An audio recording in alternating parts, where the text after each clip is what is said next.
नमस्कार मंडळी, आपण भारतीयांना अभिमानास्पद वाटेल अशा एका प्राचीन वास्तू मंदिर याला आज आपण भेट द्यायला आलेलो आहोत. तर त्याचं नाव आहे साखरगड. तर तुम्हाला वाटेल मंदिर आणि गड हे कसं काय बुवा? तर आपल्याला माहित आहे गड म्हणजे किल्ला, महाराजांचे किल्ले अथवा डोंगरावर लष्करी ठाणे असलेले ठिकाण. पण महाराष्ट्रातील अनेक डोंगरांना सरसकट गड म्हणून संबोधले जाते. काही डोंगरावर फक्त मंदिर असतात. तर असाच आहे हा साखरगड, जिथे मंदिर आहे पण त्याला गड म्हणून ओळखले जाते. महाराष्ट्रातील सातारा जिल्ह्यातील कोरेगाव तालुक्यात कन्हे गावामध्ये वसलेले आहे हे साखरगड किंवा साखरगड निवासिनी मंदिर. येथे यमाई देवीचे मंदिर आहे. खर तर ही देवी मूळची सातारा मधील मुख्यपीठ यमाई देवी आहे, परंतु भक्ताच्या भक्तीला प्रसन्न होऊन ती साताऱ्यातील किन्हई या गावी विराजमान झालेली आहे. देवीचं स्थानिक नाव श्री साखरगड निवासिनी आहे. बोली भाषेत अंबाबाई बोलतात. मंडळी, तुम्हालाही प्रश्न पडलाय का की साखरगड हे नाव कसे? औंधमध्ये मुख्यपीठ यमाई देवी किन्हई गावी कशी विराजमान झाली? तर यासाठी गडाला दोन आख्यायिका आहेत. तर त्या कोणत्या? यमाई देवीच्या पुढे नंदी कसा? मंदिराची अभिमानास्पद गोष्ट कुठली? साखरगडाची ही सगळी माहिती जाणून घेण्यासाठी व्हिडिओ शेवटपर्यंत नक्की बघा. मंदिराकडे जाण्यासाठी दोन वाट आहेत. एक थेट तुम्ही गाडी घेऊन पायथ्यापर्यंत जाऊ शकता, तर दुसरी पायरी वाट आहे ज्याने आपण जाणार आहोत आणि पाहणार आहोत आपल्याला जाता जाता काय काय वास्तू पाहायला भेटणार आहे. ट्रेक चालू केला आणि 7-8 पायऱ्या चढल्यानंतर लगेचच आपल्याला हे दिसत आहे, हे पादुका क्रमांक 1, म्हणजेच पहिला ठेपा पहिला विसावा. कार्तिकी पौर्णिमेला इथे यात्रा असते. यात्रेला देवीची वरून पालखी येते तेव्हा ती खाली ठेवत नाही, तर या चौथऱ्यावर किंवा त्याला तख्ता असे म्हणतात, तर यावर ठेवतात. येथे देवीची पादुका पण आहेत आणि याचं कारण असं की जे वयस्कर मंडळींना वरती चढण्यास शक्य नाही ते या देवीचे दर्शन इथूनच घेऊ शकतात. आणि चौथऱ्यावर आपल्याला दोन्ही बाजूला हे जे पाहायला भेटतात ते त्या सिमेंटच्या पंत्या आहेत. गावकरी यात्रेमध्ये या पंत्या पेटवतात. ही देवी गावाचे कुलदैवत पण आहे. अंदाजे 350 वर्ष जुनं हे मंदिर काळाच्या ओघाने जीर्ण झाले होते. पण नंतर या वास्तूचे महत्त्व समजून किन्हई गावातील कुलकर्णी भावंडांनी आपल्या कुलदैवतेसाठी शास्त्रशुद्ध या मंदिराचे जतन संवर्धन केले.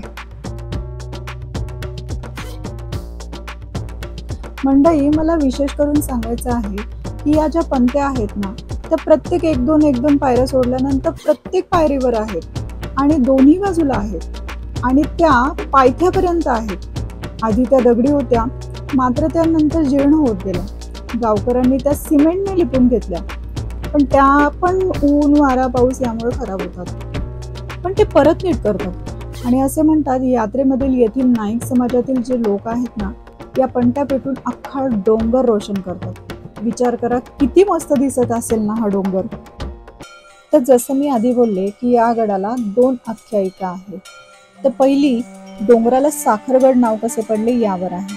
तर चला ती जाणून घेऊया.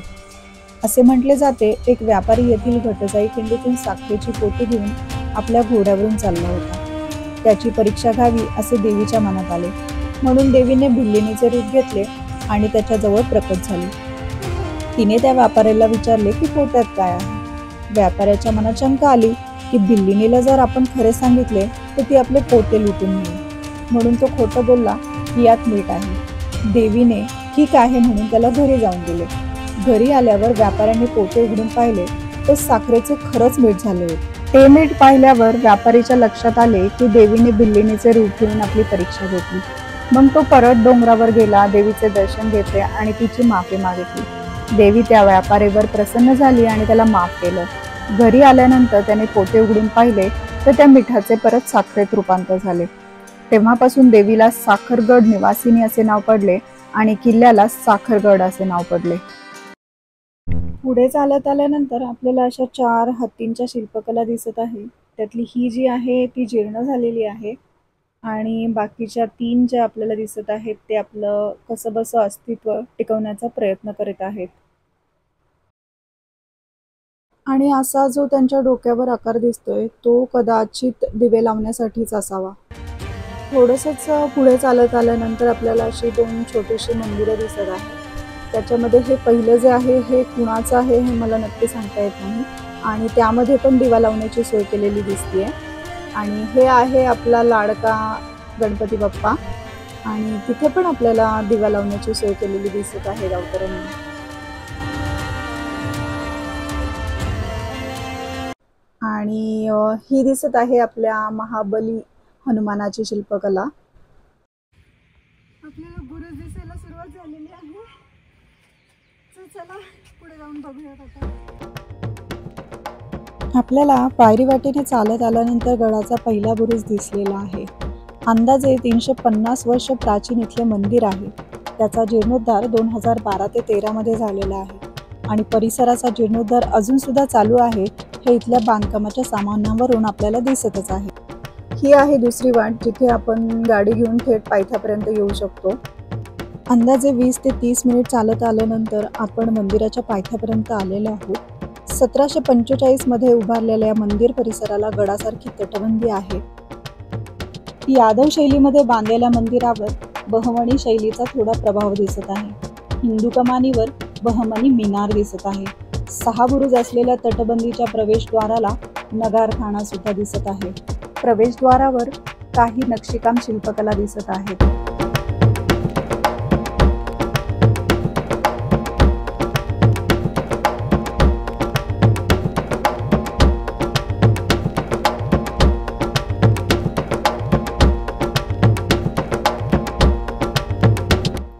प्रवेशद्वाराच्या शेजारच्या बुरुजावर आपल्याला इथे शिलालेख सुद्धा दिसत आहे, पण सध्या तो जीर्ण झालेला आहे. चला आता आपण प्रवेशद्वारामधून मंदिराकडे जाऊया. तर याला जो प्रवेशद्वार आहे ना तो सुद्धा गडावर जसा असतो ना तसं स्ट्रक्चर दिसत आहे. आतमध्ये गेल्यानंतर आपल्याला दोन्ही साईडनी देवड्या सुद्धा दिसत आहेत, जे महाराजांच्या काळात जे पहारेकरी सैनिक असायचे ना त्यांच्यासाठी असायच्या.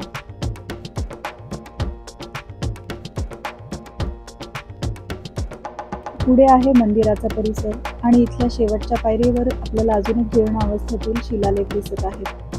दरवाजाच्या पायरीवरून आतमध्ये आले की लगेचच आपल्याला समोर एक दगडाची भली मोठी शिळा दिसत आहे. त्यावर यमाई देवीची सुंदर अशी 6 ते 7 फूट उंचीची मूर्ती कोरलेली आहे आणि मला तरी ही देवीचं रूप दिल्लीचं वाटत आहे. प्रवेशद्वाराच्या वरती जो नगारखाना आहे त्याच्यावर जे बांधकाम आहे, जे कोरीवकाम आहे, त्याच्यामध्ये सुद्धा आपल्याला यादव शैली आणि बहमनी शैलीचं सरमिसळ दिसत आहे. नगारखाना आणि बुरुजाकडे जाण्यासाठी इथे पायरीवाट दिसत आहे. नगारखान्याकडे जाण्याचा मार्ग आपल्याला सध्या तरी बंद दिसत आहे, तर आपण तिथे जाऊ नाही शकत. पूर्वी शिवकालीन गडकिल्ल्यावर नावाजलेल्या व्यक्तींच्या स्वागतासाठी शिवकालीन वाद्य या नगारखान्यावर वाजवले जायचे. मंदिराच्या परिसरामध्ये आणि मंदिराच्या मागच्या बाजूला एक आपल्याला दीपमाळ दिसत आहे, ज्यावर शिलालेख सुद्धा कोरलेला आहे. मंदिराकडे जायला डावीकडून वाट आहे. मंदिराच्या तटबंदीमध्ये काही खाचा आहे, ज्याच्यामध्ये काही देवतांच्या प्रतिमा कोरलेल्या आहेत. ही शिल्पकला बासरी घेऊन आहे, तर कदाचित ही श्रीकृष्णाची शिल्पकला असू शकते.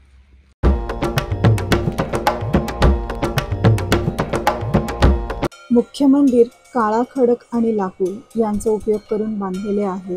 बाहेर नंदी आहे. मंडपात आपल्याला पालखी दिसत आहे. लाकडी खांबाला दगडी बेस आहे आणि पुढच्या बाजूस फक्त दगडी खांब आहे. त्या दगडी खांबांवर आणि तिथल्या दर्शनी भिंतीवर शिल्पकला आहे. गर्भगृहात जाण्याच्या अगोदर आपण इथली यमाई देवीची आख्यायिका आधी जाणून घेऊयात, जेणेकरून आपल्याला समजेल की बाहेर नंदी का आहे आणि गर्भगृहात असे विशेष काय आहे. साखरगड इथल्या हिरवे नावाच्या गावात पूर्वी त्र्यंबकपंत कुलकर्णी नावाचे गृहस्थ राहत होते. ते पार्वतीचे परमभक्त होते. ते रोज घोड्यावरून औंधच्या यमाई देवीच्या दर्शनाला जात असत. 12 वर्ष पूर्ण होत आल्यानंतर यमाई देवीने त्यांची परीक्षा घ्यायचं ठरवलं. योगायोगाने तेव्हा त्र्यंबकपंत कुलकर्णी यांची पत्नीही गरोदर होत्या आणि त्यांचं बाळंतपणही जवळ आलं होतं. घरी इतर कोणीही बाळंतपण करू शकणारी महिला नव्हती आणि नातेवाईकामधूनही कोणी यायला तयार नव्हतं. त्यामुळे त्यांच्या पत्नीने त्यांना औंधला न जाण्याची विनंती केली. त्यावर कुलकर्णी त्यांच्या पत्नीला बोलले की मी 1 दिवस जाऊन येतो आणि नंतर तुझ्यासोबत थांबेन. पण तिथं गेल्यावर त्यांनी देवीला अशी प्रार्थना केली की मी हा निर्णय घेतलाय की 12 वर्षाचा हा नियम मी मोडणार नाही. आपल्या बायकोच्या बाळंतपणाची जबाबदारी ही देवीवर सोपवली आणि 15 दिवस तिथेच थांबायचा निर्णय घेतला. नंतर जेव्हा ते आपल्या गावी परत आले, त्यांनी पाहिले की आपल्या पत्नीचं बाळंतपण सुखरूप झाले आहे. त्र्यंबकपंत यांनी आपल्या पत्नीला विचारले की तिचे बाळंतपण कोणी केले. तेव्हा तिने सांगितले की तुमच्या लांबच्या नातेवाईकातील एक बहीण आली आहे, तिने ते केले. त्यावर त्र्यंबकपंत यांनी विचारले ती कुठे आहे. त्यांची पत्नी बोलली की त्या नदीवर गेलेले आहेत धुणभांडी करायला. मग त्र्यंबकपंत हे नदीवर पाहायला गेले असता तिथे धुणभांडी सगळे दिसले, पण कोणी व्यक्ती दिसली नाही. त्र्यंबकपंत यांच्या लक्षात आले की देवीने बहिणीचे रूपात येऊन आपल्या पत्नीचे सुखरूप बाळंतपण केलेले आहे. तर देवीने बहिणीचे रूप घेतले होते म्हणून खटाव तालुक्यातील औंध येथे असलेल्या श्री यमाई देवीचे बहीण हे स्थान आहे अशी लौकिक समजूत आहे. त्यानंतर कुलकर्णी देवीच्या दर्शनाला परत औंधला गेले आणि देवीला दर्शनासाठी विनंती केली. देवी प्रकट झाली आणि देवीने त्यांच्या भक्तीला प्रसन्न होऊन त्यांना वर मागण्यास सांगितले. तेव्हा कुलकर्णी यांनी धन दौलत न मागता माझ्या देव्हाऱ्यात कायम वास्तव कर अशी इच्छा मागितली. देवीने तथास्तु म्हणून वर दिला. गावी जात असताना मागे वळून पाहायचे नाही अशी त्यावर एक अट घातली.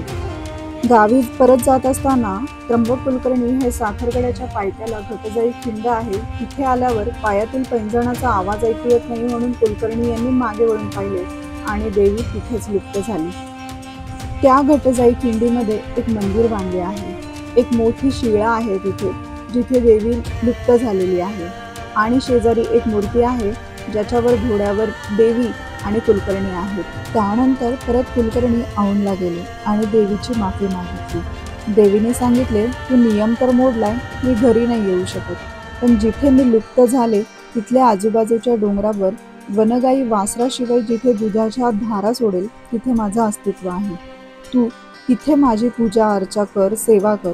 हिरवे गावात परत आल्यानंतर कुलकर्णीने वनगाई बरोबर घेतली आणि घटजाई खिंडीच्या जवळच्या डोंगरात तिला घेऊन फिरत राहिले आणि या मंदिराच्या गर्भाशयामध्ये जिथे गायीने दुधाच्या धारा सोडल्या तिथे आजही खड्डा आहे असे म्हणतात आणि देवीने दाखवला की इथेच माझं अस्तित्व आहे.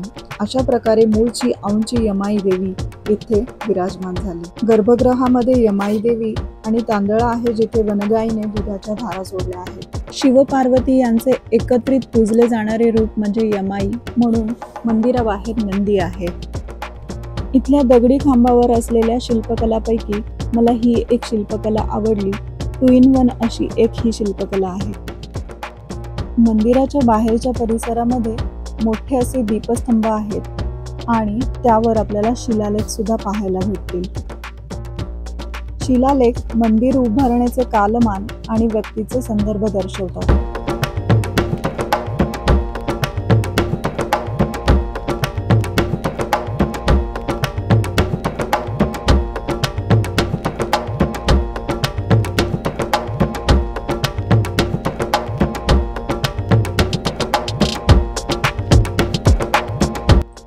प्रदक्षिणा मार्गामध्ये 6 कोरलेले असे कासव आहेत.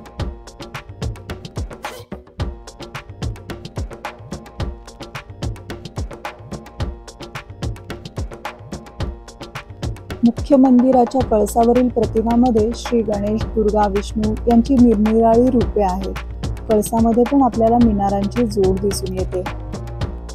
दर मंगळवारी, पौर्णिमेला आणि नवरात्रीमध्ये देवीची पालखी निघते. मंदिराचा मालकी हक्क औंध पंत प्रतिनिधींकडे आहे आणि त्यांनीच हे मंदिर इथे बांधले आहे. पुढे किन्हईकर कुलकर्णींनी याचे जतन संवर्धन केलेले आहे. तर चला आता जाणून घेऊयात या मंदिराविषयी असलेली आपल्या भारतीयांना अभिमानास्पद अशी कुठली बाब आहे. 2012 ते 13 मध्ये मंदिराचा जीर्णोद्धार केला. 2014 मध्ये युनेस्कोतर्फे UNESCO Asia Pacific award for merit best restoration असा अवॉर्ड या मंदिराला भेटला आहे. वास्तूचे मूळ स्वरूप, मूळ शैली, मूळ सामुग्रीमध्ये जतन करण्याच्या शास्त्रीय पद्धतीला हा अवॉर्ड दिला गेलेला आहे. एशिया पॅसिफिक रिजनमधून 19 देशांच्या 46 प्रकल्पापैकी साखरगड एक आहे. आपल्या देशातला जागतिक वारसा हा मूळ स्वरूपात जतन करून पुढील पिढीकडे नेण्याचे महत्त्व समजून त्याबद्दल समाजामध्ये जागृती निर्माण व्हावी या हेतूने हे पुरस्कार दिला जातो आणि या देवस्थानाची त्यामध्ये नोंद झालेली आहे. तिथल्या ज्या 2 आख्यायिका आहेत त्याबद्दल कुठलाही कागदोपत्री पुरावा नाही आहे. तर असा आहे हा आपला साखरगड. चला मंडळी, भेटूया आता नवीन व्हिडिओमध्ये एखाद्या नवीन लोकेशनला भेट देऊया. तोपर्यंत मस्त राहा, स्वस्त राहा आणि सर्वात महत्त्वाचे जेवढे शक्य होईल तेवढे फिरत राहा. टाटा.